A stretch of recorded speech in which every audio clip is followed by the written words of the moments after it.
I sort of felt like I was reading two different books.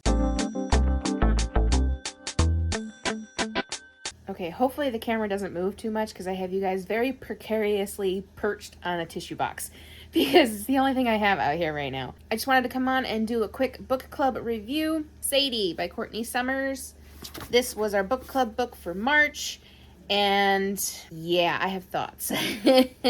And my rating is going to change as we speak because it changed throughout the book, which is annoying because in the very beginning this was a 4-star as I was reading because I really did enjoy it. Like, I loved seeing this thriller mystery through the eyes of a teenager, because you don't see that very often. It's usually adults, but I think we need to see more POV of a teenager with this kind of thing because this stuff happens to teenagers in real life. So why are we not writing books about it? You know what I mean? And I love Sadie. I love her take no bullshit attitude.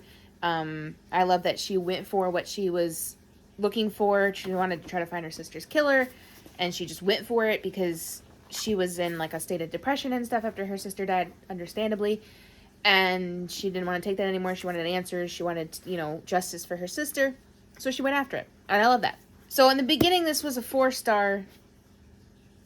Everything was great. I liked Sadie's chapters better than the podcast transcript chapters because I feel like the podcast transcript... Okay, so if you didn't read this, and if you didn't, that's fine.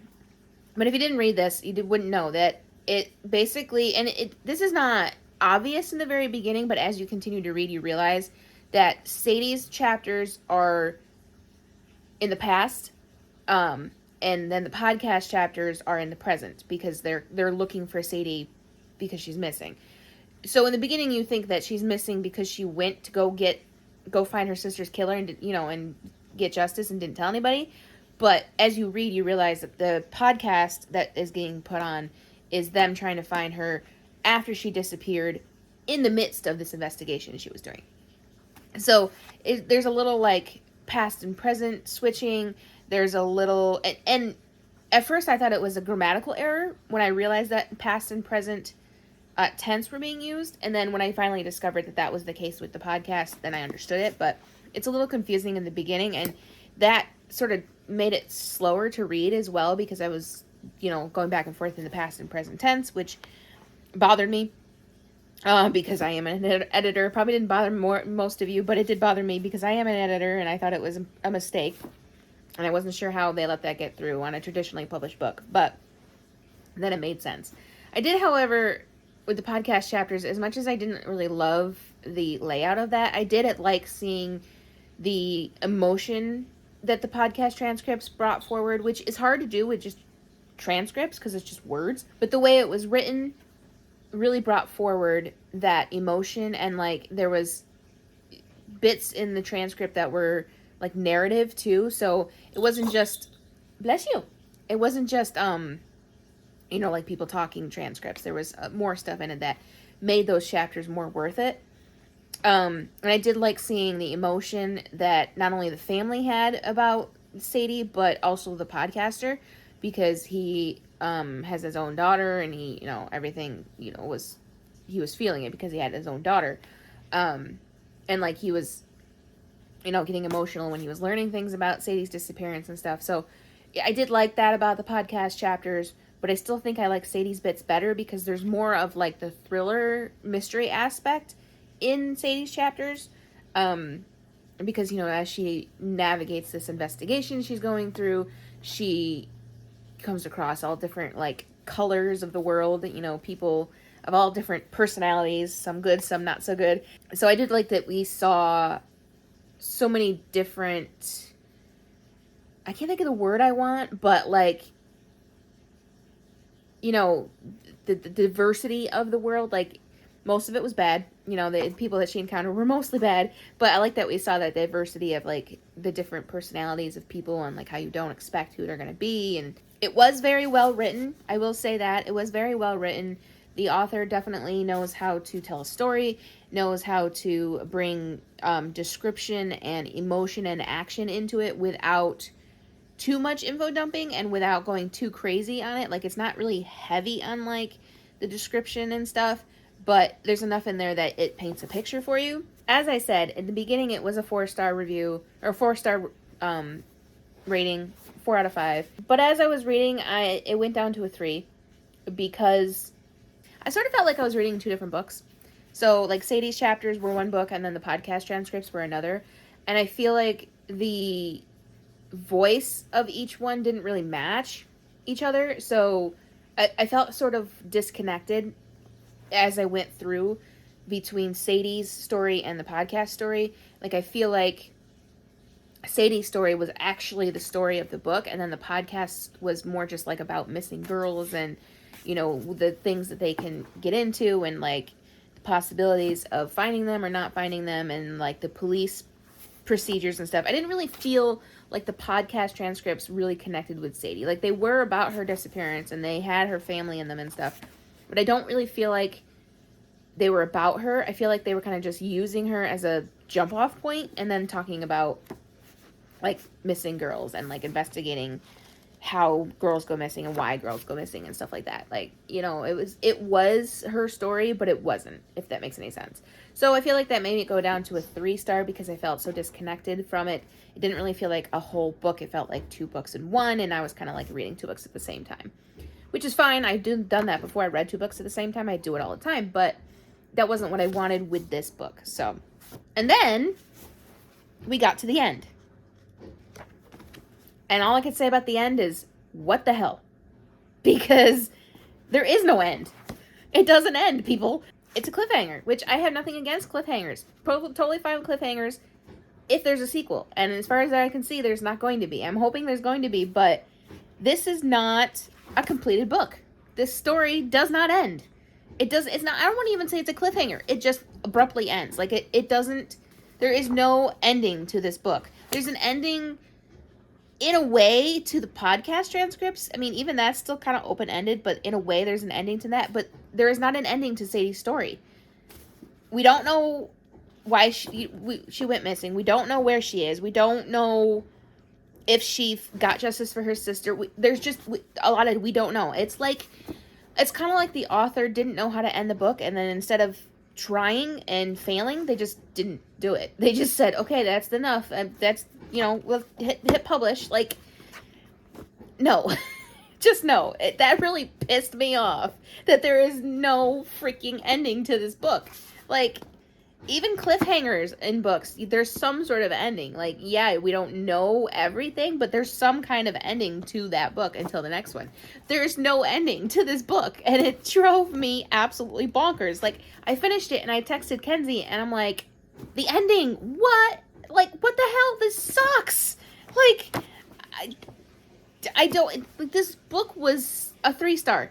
This book was a 3-star, which is not bad. That's mid-level. That's not a bad rating. And then the ending made it a 2. It's a 2-star. 2 out of 5. Because, I'm sorry, but you didn't finish it. Like, I went through this whole 300-page book for nothing. I didn't figure out what happened to Sadie. I didn't, like, the podcast didn't have, you know, its conclusion.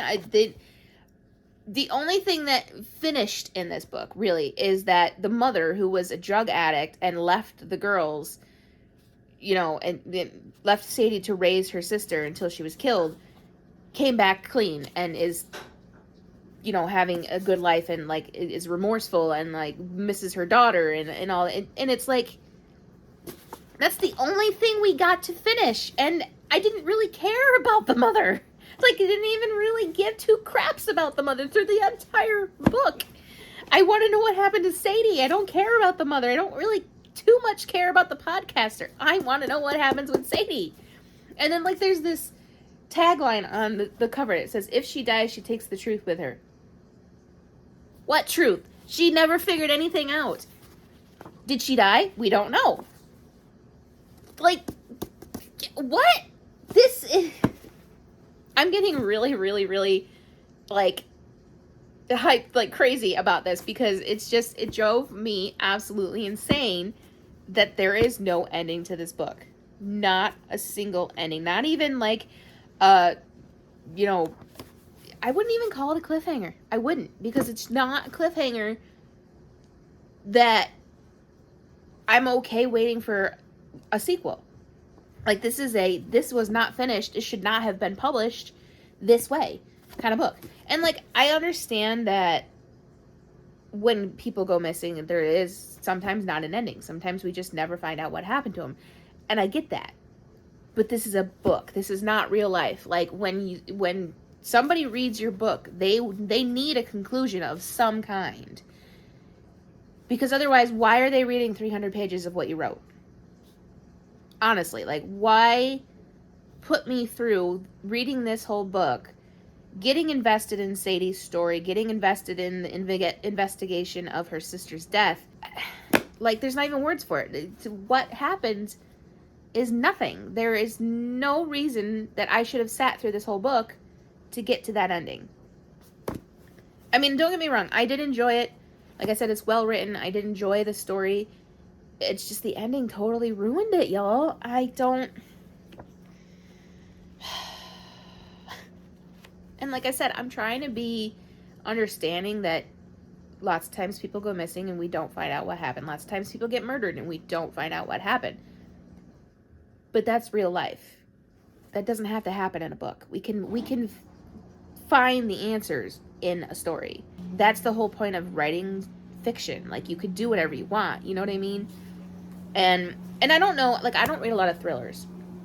So I don't know if maybe a lot of thrillers end this way. None of the ones I have read in the past have ended this way. There's always been an ending of some kind. Whether that is a murder-suicide or... somebody getting arrested, or just like somebody going completely psycho and going on a killing rant. There's some kind of ending. There's something that makes me say, okay, that's the end of the book. I'm happy now. I can move on. I don't feel like I can move on from this book. And it's so disappointing because it had so much potential, and it won an award. Like, I don't understand. I mean, obviously it's the Edgar Allan Poe Award. So, I mean, yeah, it's a thriller award. So, okay, I get that. It was a thriller. There was definitely thrilling bits in it. Although, I don't know if I'd call it so much of a traditional thriller, because there wasn't, like... I'd say it's probably more like maybe not psychological thriller. It was more of a... I don't even think there's a word for it, to be honest. But it wasn't a traditional thriller because there wasn't a lot of jump scares. There wasn't a lot of, like, with your mind kind of stuff. It was just more Sadie's investigation into her sister's murder and her, like, trying to be tough when she's not, and the strength of Sadie, I think, is what is the really big draw of this book, I guess, is the strength of this girl and everything she goes through, and still, we think, survives it. I mean, everything in the book that we actually see, she survives, but we don't know if she survives the last thing because it doesn't end. I'm going to keep harping on that. It doesn't. It really makes me not want to continue. But this author does have another book out that is a queer mystery thriller. So I might pick that up. But I think I'll pick it up in Kindle because I don't want another paperback that I'm not going to like. Because now I have to get rid of this. This is not going to be in my library because it doesn't end. Okay, so as requested by one of you, April's book club book is The Coworker by Frida McFadden. Two women, an office filled with secrets, one terrible crime that can't be taken back. Dawn's shift is strange. At least everyone thinks so at Vicks, the nutritional supplement company where Dawn works as an accountant. She never says the right thing, she has no friends, and she is always at her desk at precisely 8:45 a.m. So when Dawn doesn't show up to the office one morning, her coworker Natalie Farrell, beautiful, popular, top sales rep 5 years running, is surprised when she receives an unsettling anonymous phone call that changes everything. It turns out Dawn wasn't just an awkward outsider, she was being targeted by someone close. And now Natalie is irrevocably tied to Dawn as she finds herself caught in a twisted game of cat and mouse that leaves her wondering who's the real victim. But one thing is incredibly clear. Someone hated Dawn Schiff. Enough to kill. The Coworker is a tense, unput-downable thriller from New York Times bestselling author Frida McFadden that explores the dark ways the past can echo through the present, with deadly consequences. So, I mean, we are looking at another thriller, which is fine. I just hope this one ends better, because if it doesn't end again, or if it ends on an unanswered cliffhanger, I might just murder somebody myself, because this is crazy. It is like 350 pages long, but it looks like it's pretty big font. So I doubt it's actually 350 pages, but it is a chunky book. So yeah, I'm looking forward to this. I hope you guys are too. It looks like it sort of looks like the same kind of outline as this one. Because this one was story and podcast transcripts, and it seems like this one is story and emails. So it seems like it's still a little bit of the same like layout, but I'm hoping it's not past and present again. But if it is, it is. That's for April. We will discuss it at the end of the month. I hope you guys enjoy.